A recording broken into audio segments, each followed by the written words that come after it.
Now joining me is automotive industry expert Lauren Fix at Car Coach Reports. Lauren, how's it going? Good. How are you?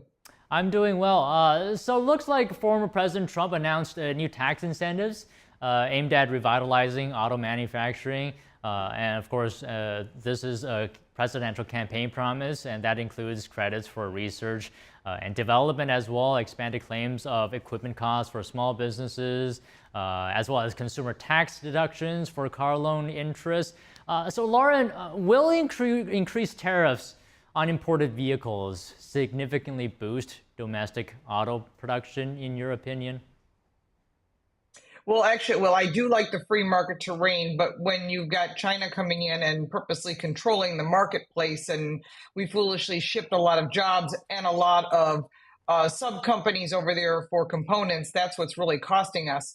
But the whole idea of Donald Trump's plan actually has some good legs. As someone who owns a manufacturing company, having the ability to write off some of our R&D is very helpful.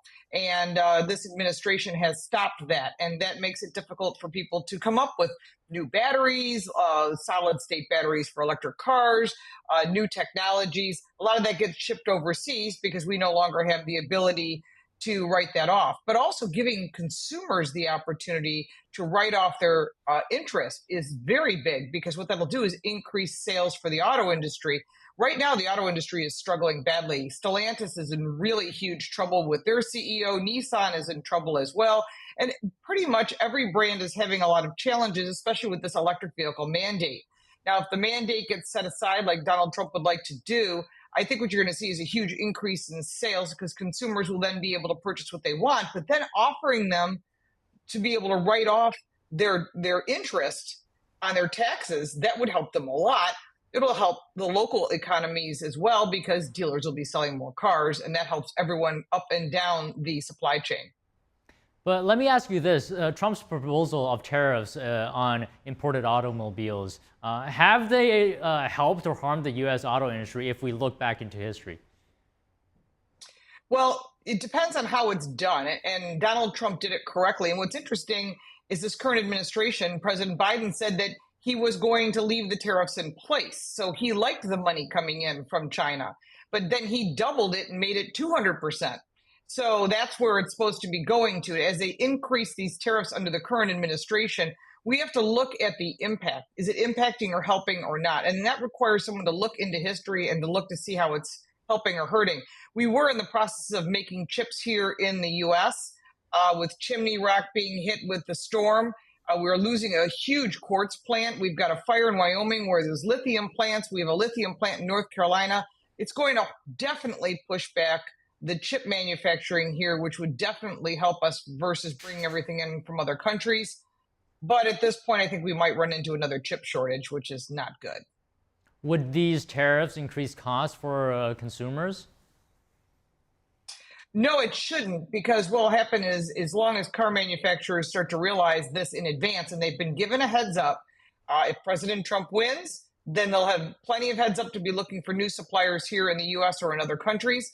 If they're coming from China or some of their Chinese-owned companies, they know their costs are going to go up. They're already raising prices on literally every car. The average price of a vehicle that's just gasoline powered is $50,000, and the average cost of an electric car is $66,000.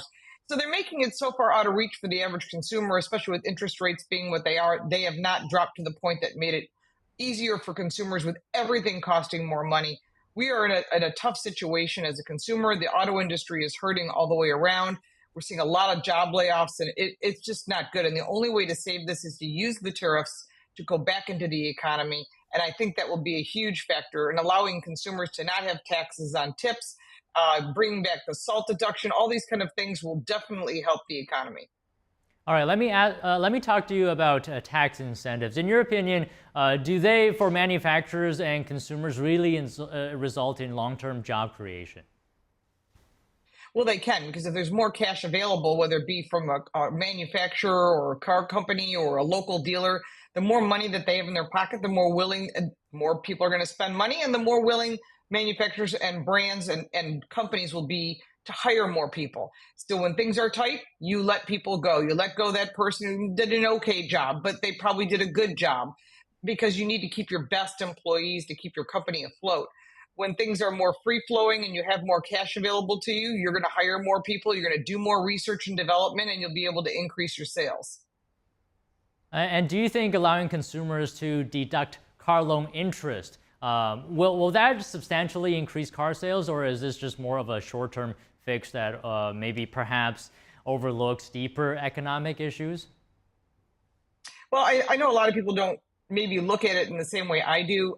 But how I see it is if you give customers more of their money back, they're more likely to spend on it on other things to help the economy. It's a rising tides kind of theory.